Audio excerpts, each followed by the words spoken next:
Hi everyone, this is Radhina. Welcome to Radhina Advance.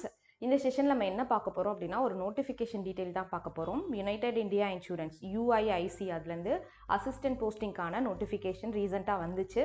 So அதை பற்றி டீட்டெயில்டாக video கேட்டிருந்தீங்க. ஸோ இந்த செஷனில் நம்ம வந்து கம்ப்ளீட்டாக இதில் வந்து எஜுகேஷன் குவாலிஃபிகேஷன் என்ன, ஏஜ் என்ன, எப்பப்போ எக்ஸாம், என்னென்ன எக்ஸாம்ஸ் இருக்குது அப்படின்ற, அதாவது ப்ரிலிம்ஸு, மெயின்ஸு இப்படி தான் நம்ம பேங்க் எக்ஸாம் எழுதுவோம். பட் நீங்கள் பேங்க் எக்ஸாம் ப்ரிப்பேர் பண்ணிட்டு இருக்க ஒரு ஆஸ்பிரண்ட்னா சிலபஸ் எல்லாமே சேம் தான். இங்கே உங்களுக்கு இந்த எக்ஸாமுக்கு ப்ரிலிம்ஸ் கிடையாது, ஒன்லி மெயின்ஸ் தான். ஸோ ப்ரிலிம்ஸே எனக்கு ரொம்ப நாளாக கிளியர் ஆக மாட்டேங்குது மேம், ஒரு மெயின்ஸ் எழுதுனா டெஃபினட்டாக என்னால் போஸ்டிங் வாங்கிட முடியும், நிறைய ஆஸ்பிரன்ஸ் இருப்பீங்க. ஸோ அவங்களுக்குலாம் இது ஒரு சூப்பரான இன்ஃபர்மேஷன். ஸோ ப்ரிலிம்ஸ் கிளியர் பண்ண முடியாதவங்க நல்லா கரண்ட் அஃபேர்ஸ்லாம் படிப்பேன், இன்சூரன்ஸ் அவேர்னஸ்லாம் எனக்கு படிச்சிட முடியும், இங்கிலீஷ் நல்லா போடுவேன், குவான்ஸில் ஓரளவுக்கு அப்ளிகேஷன் சம்ஸ்லாம் எனக்கு தெரியும், ஸ்பீடு தான் எனக்கு ப்ரிலிம்ஸில் பிரச்சனையாக இருக்குது, மற்றபடி நான் டைம் கொடுத்தா நல்லா சால்வ் பண்ணிடுவேன்றவங்களுக்கு இது வந்து ரொம்ப ரொம்ப யூஸ்ஃபுல்லான இன்ஃபர்மேஷன்.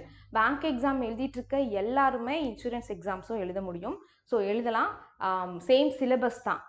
மெயின்ஸில் பார்த்தீங்க அப்படின்னா கரண்ட் அஃபேர்ஸ், அந்த ஜென்ரல் அவேர்னஸில் current affairs plus banking awareness படிப்பீங்க பேங்க் எக்ஸாம்ஸில். இங்கே அந்த பேங்கிங் அவேர்னஸ்க்கு பதிலாக இன்சூரன்ஸ் அவேர்னஸ், மற்றபடி ஸ்டாட்டிக் ஜிகே எல்லாமே சேமாக இருக்கும்.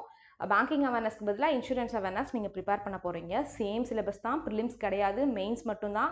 அதை தாண்டி ரீஜனல் லாங்குவேஜ் டெஸ்ட்டுன்னு சொல்லிட்டு, இப்போ தமிழ்நாடு நீங்கள் அப்ளை பண்ணுறீங்கன்னா தமிழ்நாட்டுக்கான ரீஜனல் லாங்குவேஜ் தமிழ் உங்களுக்கு பேச தெரியணும், எழுத தெரியணும், படிக்க தெரியணும், அவ்வளோதான். ஸோ சூப்பரான இன்ஃபர்மேஷன். இருக்க டைம் பீரியடில் ப்ராப்பராக ப்ரிப்பேர் பண்ணி கரண்ட் அஃபேர்ஸ்லாம் நல்லா படித்து இந்த போஸ்டிங் வாங்குறதுக்கு நிறைய வாய்ப்பு இருக்குது பேங்கிங் எக்ஸாம் ப்ரிப்பேர் பண்ணிட்டுருக்க ஒரு ஆஸ்பிரண்ட். ஸோ இதை பற்றி கொஞ்சம் டீட்டெயில்டாக பார்ப்போம். இங்கே ஆக்சுவலாக வந்து என்னோட ஃப்ரெண்டு ஒருத்தவங்க இதே எக்ஸாம் 2017 ப்ரீவியஸாக பார்த்தீங்க அப்படின்னா 2017 தான் இதே நோட்டிஃபிகேஷன் வந்துச்சு, அசிஸ்டண்ட்கான நோட்டிஃபிகேஷன் 2017 வந்துச்சு. ஸோ 5 இயர்ஸ்க்கு அப்புறம் இப்போ தான் வருது. 2017 என் ஃப்ரெண்டு ஒருத்தவங்க இந்த எக்ஸாம் எழுதி 2018 போஸ்டிங் போனாங்க, அசிஸ்டன்ட் கேடரில் போனாங்க. அவங்களோட பே ஸ்கேல் பார்த்தீங்கன்னா இனிஷியலாக 22,000 to 24,000 இருந்துச்சு. ஸோ உள்ளே போனதுக்கப்புறம் நீங்கள் 6 months தான் உங்களுக்கு கன்ஃபர்மேஷன் பீரியட், ப்ரொபேஷன் பீரியட் இருக்கும். அதுக்கப்புறம் கன்ஃபார்ம் ஆகிட்டீங்க அப்படின்னா உள்ளே இருக்க எக்ஸாம்ஸ் நீங்கள் எழுதி ப்ரொமோட் ஆகலாம். இப்போ அவங்க 2023 பார்த்தீங்க அப்படின்னா என்னுடைய ஃப்ரெண்டு இப்போ அவங்க அசிஸ்டன்ட் மேனேஜரில் இருக்காங்க. அவங்களோட சேலரி பார்த்தீங்கன்னா 1,20,000. இப்போ தான் ஃபோன் பண்ணி கன்ஃபார்ம் பண்ணிவிட்டு உங்கள்கிட்ட பேசுகிறேன். ஸோ 22 ஒரு 5 இயர்ஸ் பிஃபோர், 5 இயர்ஸ் கூட இல்லை, 2018 தான் அவங்க ஜாயின் பண்ணாங்க. 4 இயர்ஸ்க்கு முன்னாடி 22,000 சேலரியில் உள்ளே போனாங்க. இப்போ அவங்களோட சேலரி 1,20,000. ஸோ இதில் நிறைய ஆப்பர்ச்சுனிட்டிஸ் இருக்குது. அவங்களோட லைஃப் ஸ்டைல் எல்லாமே மாறிடுச்சு. ஸோ பர்சனலாக தெரிஞ்சனால இதை நான் உங்களுக்கு சொல்கிறேன். இதுவும் சொல்கிறதுக்கான ரீசன் என்னென்னா, நிறைய பேருக்கு மோட்டிவேட்டடாக இருக்கலாம். அவங்க 2018 பார்த்தீங்கன்னா ஜாயின் பண்ணுறதுக்கு முன்னாடி ஒரு அன்எம்ப்ளாய்டாக இருந்திருப்பாங்க. அடுத்து எல்லா எக்ஸாமும் எழுதுவாங்க, பேங்க் எக்ஸாம் எல்லாமே எழுதுவாங்க, ஏதாவது ஒரு எக்ஸாம் கிளியர் ஆகாதான்னு இப்போ நீங்கள் இருக்கிற மாதிரி அவங்க இருந்திருப்பாங்க. பட் போன 2019 ஒரு எக்ஸாம் எழுதுனாங்க உள்ளே போயிட்டு. அப்போது பார்த்தீங்க அப்படின்னா அசிஸ்டண்ட்லேருந்து அட்மினிஸ்ட்ரேட்டிவ் ஆஃபீஸராக ஆனாங்க, ஸ்கேல் 1 ஆஃபீஸராக போனாங்க. இப்போ நம்ம பேங்க் எக்ஸாமில் PO இருக்குல்ல, அது போல் அட்மினிஸ்ட்ரேட்டிவ் ஆஃபீஸர் ஆனாங்க. சேலரி அப்படியே 24,000லேருந்து 50+ மாறிச்சு. அதுக்கப்புறம் 2023 இப்போ ரீசெண்டாக எக்ஸாம் கிளியர் பண்ணி அசிஸ்டன்ட் மேனேஜரும் ஆயிட்டாங்க. சேலரி இப்போ 1,20,000 மாறிடுச்சு.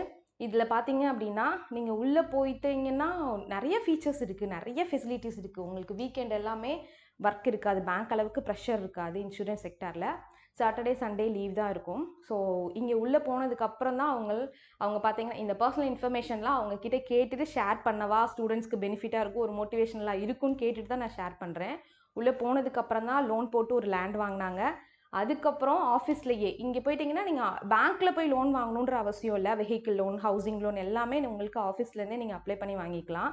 ஸோ இப்போ லாஸ்ட் இயரில் 50 lakhsக்கு 3 BHK வீடும் கட்டிட்டாங்க.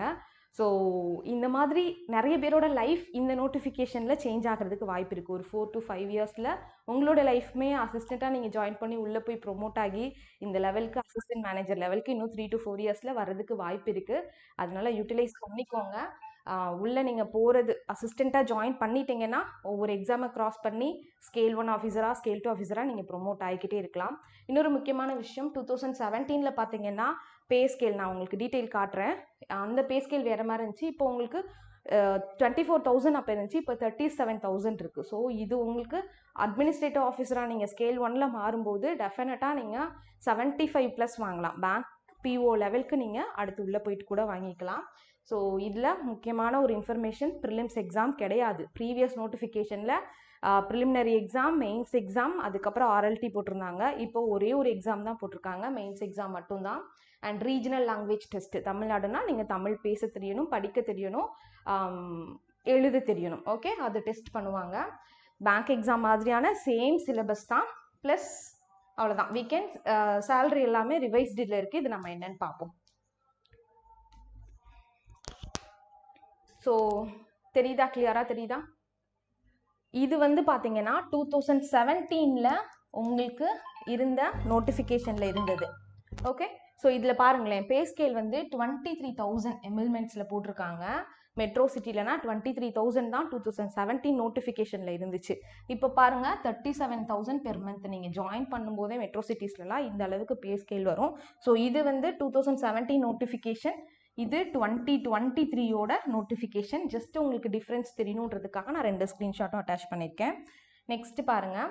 ஸோ இதில் வந்து ஏஜ் பார்த்தீங்க அப்படின்னா இங்கே கொடுத்துருக்காங்க பாருங்களேன், 21 இயர்ஸ் மினிமம், மேக்ஸிமம் 30 இயர்ஸ். அதையும் கிளியராக கொடுத்துருக்காங்க. 1/10/1993 1993 அக்டோபர் 1க்கு முன்னாடி நீங்கள் பிறந்திருக்கக்கூடாது. அதே போல் 39/2002 இதுக்கப்புறம் பிறந்திருக்கக்கூடாது. இந்த ஏஜ் இந்த டேட்டுக்குள்ளே இருக்கணும். இது போக நீங்கள் ஓபிசியாக இருந்தீங்க, எஸ்சி எஸ்டி பிடபிள்யூடின்னா உங்களுக்கு ஏஜ் ரிலாக்ஸேஷன் இருக்கும். 3 இயர்ஸ் 2 இயர்ஸ் 5 இயர்ஸ்ன்னு சொல்லிட்டு அது பிடிஎஃப்ல இருக்குது, பார்த்துக்கோங்க. ஜென்ரலாக இதுதான் டேட். இந்த டேட்டில் இருந்தீங்கன்னா டெஃபினட்டாக எக்ஸாமுக்கு அப்ளை பண்ணிடுங்க. ஸோ என்ன எஜுகேஷன் குவாலிஃபிகேஷன் அப்படின்னு எடுத்துக்கிட்டிங்கன்னா, கிராஜுவேட் ஃப்ரம் ஏதாவது ஒரு டிகிரி நீங்கள் முடிச்சிருக்கணும். Either BE or any degree நீங்கள் முடிச்சிருக்கணும். And reading, writing and speaking of regional language, Tamil Nadu apply பண்ணுறீங்கன்னா தமிழ் தெரிஞ்சிருக்கணும். அந்த ஒவ்வொரு ஸ்டேட்டோட ரீஜனல் லாங்குவேஜை பேச தெரியணும், படிக்க தெரியணும், எழுத தெரியணும். ஓகே, இது 2 தான் உங்களுக்கான எஜுகேஷன் குவாலிஃபிகேஷன்.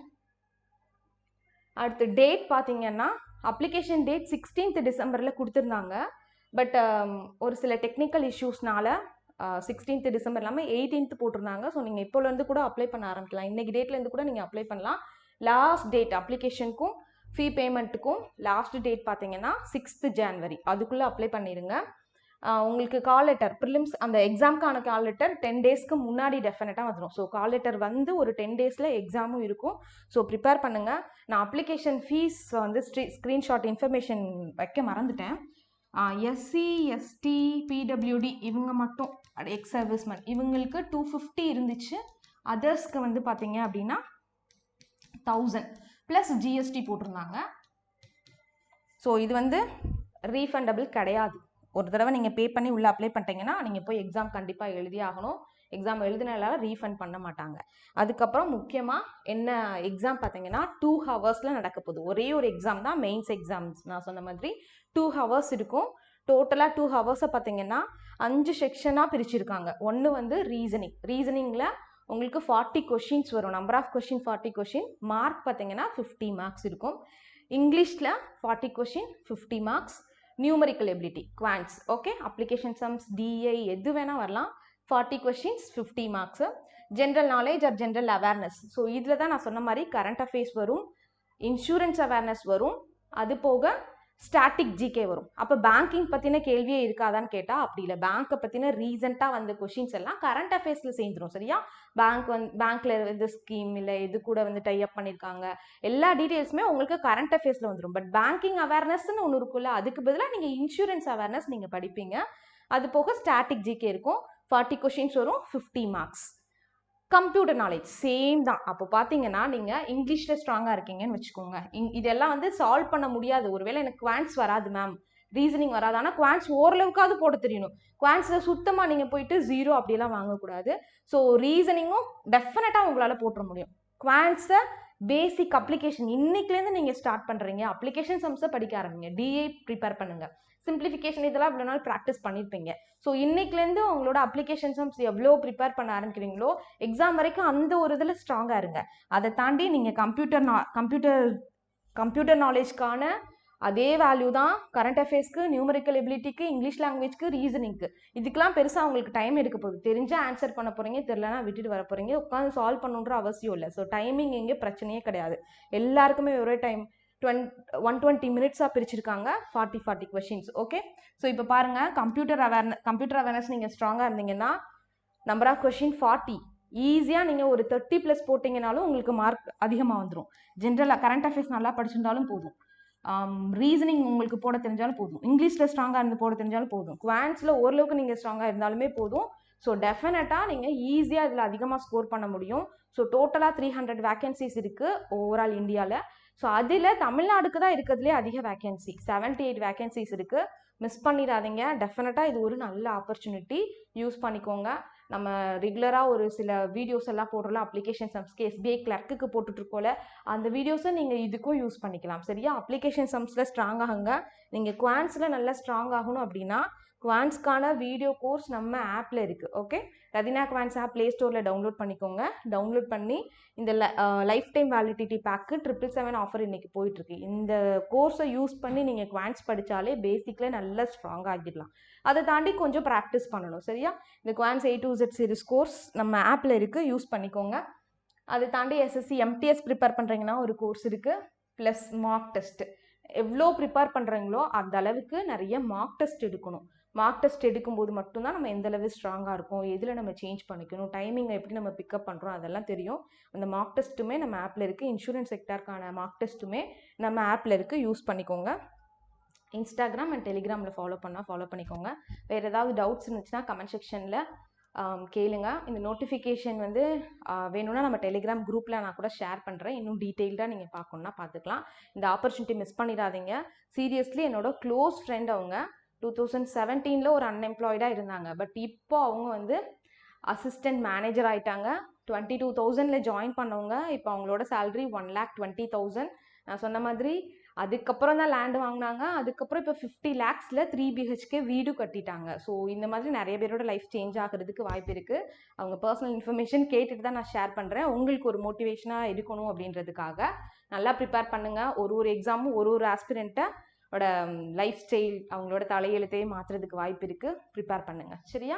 எதுவும் டவுட்ஸ்னால் கமெண்ட் செக்ஷனில் கேளுங்க. மறக்காமல் நம்மளுடைய ஆப் டவுன்லோட் பண்ணி கோர்ஸ் யூஸ் பண்ணிக்கோங்க. நெக்ஸ்ட் வீடியோவில் மீட் பண்ணலாம். பை.